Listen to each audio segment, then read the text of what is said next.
आइए अब हम लोग सबसे पहले संस्कृत ग्रामर में अनुच्छेद लिखना सीखते हैं। ये संस्कृत ग्रामर का सबसे महत्वपूर्ण भाग है। एग्जाम में आपका अनुच्छेद 7 नंबर का पूछा जाता है। और अनुच्छेद आपका कौन कौन सा पूछा जाता है एग्जाम में, जैसे भारतवर्ष हो गया, विद्यालय हो गया, आदर्श छात्र हो गया, मम प्रिय कवि हो गया, वर्षा ऋतु, दुर्गा पूजा, हिमालय, होली, दीपावली, मम प्रिय शिक्षक या फिर मित्र, और भी कई सारे टॉपिक पे एग्जाम में आपका अनुच्छेद लिखने को पूछा जाता है, जो कि 7 नंबर का पूछा जाता है। तो लिखना कैसे है आप लोग पहले उसको समझिए। आप लोगों को याद बिल्कुल नहीं करना है। हम 6 से 7 लाइन या मुश्किल से 10 लाइन का आपको हिंदी देंगे और उसका ही संस्कृत बना करके आपको देंगे। बस उसी को आपको करके जाना है। फुल में फुल नंबर मिलेगा आपको। कॉपी के पीछे में रफ में हिंदी लिख लेना है, फिर उसका ट्रांसलेट आपको संस्कृत में करना है, और तब फिर आप मेन कॉपी में आप वहाँ पर केवल और केवल संस्कृत लिखिएगा। विश्वास रखिए फुल में फुल नंबर मिलेगा आपको। तो ये सभी का हम लोग एक एक करके अनुच्छेद सीखेंगे। तो सबसे पहले हम लोग भारतवर्ष का अनुच्छेद सीखते हैं। ये आपका 2-3 तरह से पूछ सकता है। या तो आपको बोल देगा कि भारतवर्षम पे लिखे, या आपको बोल देगा अस्माकम देशा पे लिखे, या आपको बोल देगा भारत पे लिखे। तो अगर तीनों आएगा तो तीनों में आपको भारत का ही लिखना है। तो किस प्रकार से भारत का अनुच्छेद लिखा जाएगा ध्यान से समझिए। देखिए आप ये हिंदी याद कर लीजिएगा। सिंपल भाषा में हम हिंदी लिखे हैं, सारा हिंदी याद कर लीजिएगा। आप भारतवर्ष पे लिख दीजिएगा और आपको 7 में 7 नंबर मिलेगा। आप चाहें तो 7 लाइन ही लिख सकते हैं, या फिर आप चाहें तो उससे ज़्यादा भी लिख सकते हैं, लेकिन 7 से कम नहीं लिखना है। पहले हम हिंदी पढ़ रहे हैं, उसको ध्यान से देखिए। हमारा देश भारत है, भारत की राजधानी नई दिल्ली है, भारत के उत्तर दिशा में हिमालय है, भारत के दक्षिण दिशा में हिंद महासागर है, भारत के राष्ट्रपिता महात्मा गांधी हैं, भारत का राष्ट्रीय ध्वज तिरंगा है, भारत में अनेक नदियां बहती है, भारत एक कृषि प्रधान देश है। अब इसको ध्यान से समझिए।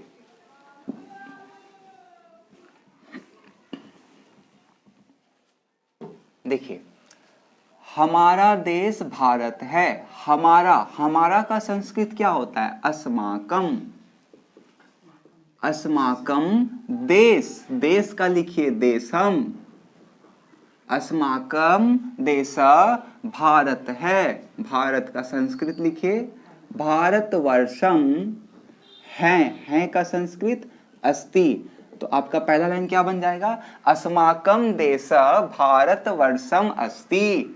भारत की राजधानी नई दिल्ली है। आप लोग अगर बालक का शब्द रूप यानी कि अकारांत शब्द रूप याद किए होंगे तो बालक का के की, इसमें आप लिखते याद किए होंगे बालकस्य, यानी कि ये का के की का मतलब क्या आ रहा है? सिया। का के की का मतलब सिया। तो उसी तरह यहाँ देखिए भारत की, तो भारत आपका क्या है? ओकारांत है, क्योंकि लास्ट में क्या है? तो, और तो के साथ कुछ नहीं है तो क्या है? ओ का मात्रा लगा हुआ है, तो ये आपका ओकारांत शब्द रूप इसमें लगेगा। तो भारत की, जैसे यहाँ पे बालक की हो जाएगा तो क्या होगा? बालकस्य। उसी तरह भारत की, तो इसका क्या हो जाएगा? भारतस्य। भारत की संस्कृत क्या हो गया? भारतस्य। राजधानी नई दिल्ली है का अस्ति। भारतस्य राजधानी नई दिल्ली अस्ति। ठीक उसी प्रकार भारत के उत्तर दिशा में हिमालय है, तो भारत के क्या हो जाएगा? भारतस्य। उत्तर दिशा में का संस्कृत होता है, पहले आप उत्तर लिखिए, उसके बाद आप श्यामा लगाइए, फिर दिशा लिखिए दिशी। भारतस्य उत्तर श्यामा दिशि हिमालय है, तो हिमालय अस्ति।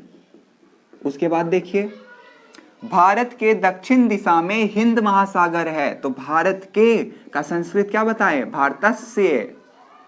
दक्षिण दिशा में, तो इसी प्रकार से पहले दक्षिण लिखिए, श्यामा लगाइए, और उसके पश्चात दिशा यानी कि दिशि लिखिए। तो भारतस्य उत्तर श्यामा दिशि हिंद महासागर है, तो हिंद महासागर है का अस्ति। उसके पश्चात देखिए भारत के राष्ट्रपिता महात्मा गांधी हैं। भारत के यानी कि भारतस्य राष्ट्रपिता महात्मा गांधी हैं, महात्मा गांधी अस्ति। अब अगला देखिए, भारत का राष्ट्रीय ध्वज तिरंगा है। भारत का यानी कि भारतस्य राष्ट्रीय ध्वज, राष्ट्रीय ध्वज लिखिए यहां पे और इसमें आप विसर्ग लगाइए। भारतस्य राष्ट्रीय ध्वज तिरंगा है, तो लिखिए यहां तिरंगा अस्ति। अगला देखिए, भारत में अनेक नदियां बहती है, तो भारत में, तो में विभक्ति लगा आपका भारते, भारते, भारत में का भारते, बालक में का बालके, उसी तरह भारत में का भारते अनेक नदियां बहती है। अनेक नदियां यानी कि अनेक नदियां, और नदी का शब्द रूप अगर आपको याद होगा तो नदी नद्धो नद्धा, नदी नद्धो नद्ध, तो भारते अनेक नद्धा बहती है, बहना का क्या हो जाएगा बह, और बहुत सारा नदी है ना, बहुवचन में है, और बहुवचन के साथ साथ यहाँ देखिए तोमदुर्घई का ती है, यानी कि कौन से लकार में है ये, लट लकार में, और लट लकार का क्या बताए थे, ती त अंति, और बहुत सारा यानी कि बहुवचन है यहाँ पे, तो बहुवचन के साथ क्या लग जाएगा अंति, तो ती त अंति क्या बन गया, भारते अनेक नद्ध बहंती।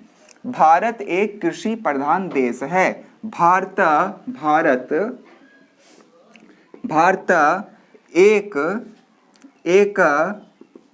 कृषि, तो यहां लगाइए कृषि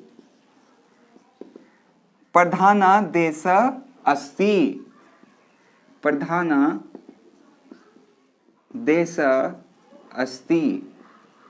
ये आपका पूरा का पूरा अनुच्छेद बन गया। एक बार फिर से समझिएगा आप सभी। हमारा देश भारत है। अस्माकं देश भारत अस्ति। भारत की राजधानी नई दिल्ली है। भारतस्य राजधानी नई दिल्ली अस्ति। भारत के उत्तर दिशा में हिमालय है। भारतस्य उत्तरश्याम दिशि हिमालयम अस्ति।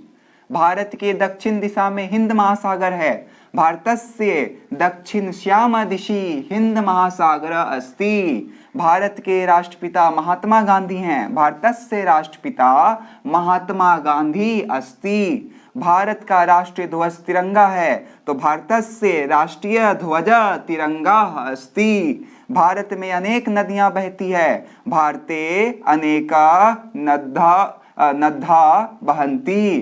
भारते अनेका नद्धा बहंती। भारत एक कृषि प्रधान देश है। भारत एक कृषि प्रधान देश अस्ति। आप इस तरह एग्जाम में लिख दीजिएगा, आपको फुल में फुल नंबर मिल जाएगा। अब स्टॉप करिए।